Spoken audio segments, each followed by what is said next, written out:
எங்கள் வாழ்க்கையே உங்கள் கையில் தான் மாதிரி இருக்குது. அக்கா அம்மா என் வாழ்க்கையில் உங்கள் கையில் தான் இருக்குது. எங்கப்பா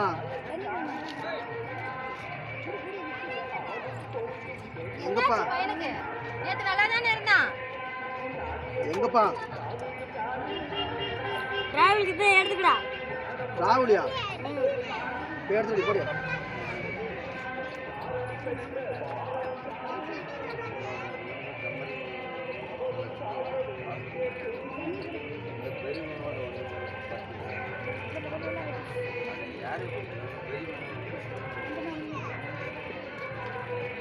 எங்கப்பா 500 ரூபா கம்மியா இருக்குது. 500 ரூபாய்க்கு பொம்மை வாங்கிட்டா. பொம்மை வாங்கிட்டியா? சரி பொம்மை வேணாலும் போயிட்டு போது உடுப்பா. என்னம்மா கேட்டேன்? நேத்து நல்லா தானே இருந்தான், என்னாச்சு பையனுக்கு? அவன் நல்லா தான் இருந்தான். நேற்று நைட்டு நல்லா இல்லைம்மா. கோயிலுக்கு கொண்டு போனான் கட்டுறதுக்கு காசு 10,000 வாங்கிட்டுருந்தேன். பொம்மை வாங்கி கொடு பொம்மை வாங்கி கொடுன்னு கேட்டான். இல்லை இந்த மாதம் காசு எடுத்து டாப் கறி எடுத்து விட வச்சுட்டாம்மா. அவன் கோபத்தில் நான் தடி எடுத்து கால் கையெல்லாம் இறுக்கிக்கிட்டேன்.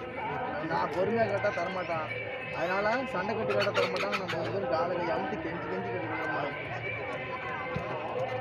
சாமி காசு கொடுத்தா 500 ரூபா போனாலும் போயிட்டு போகுதுப்பா. கொடுத்துட்டேன். கல்லுக்குள்ள வந்து மண்டையில் போட்ட மாட்டியா சாமி? இல்லடா போட மாட்டியாப்பா? நம்பலாமாப்பா? சரிப்பா.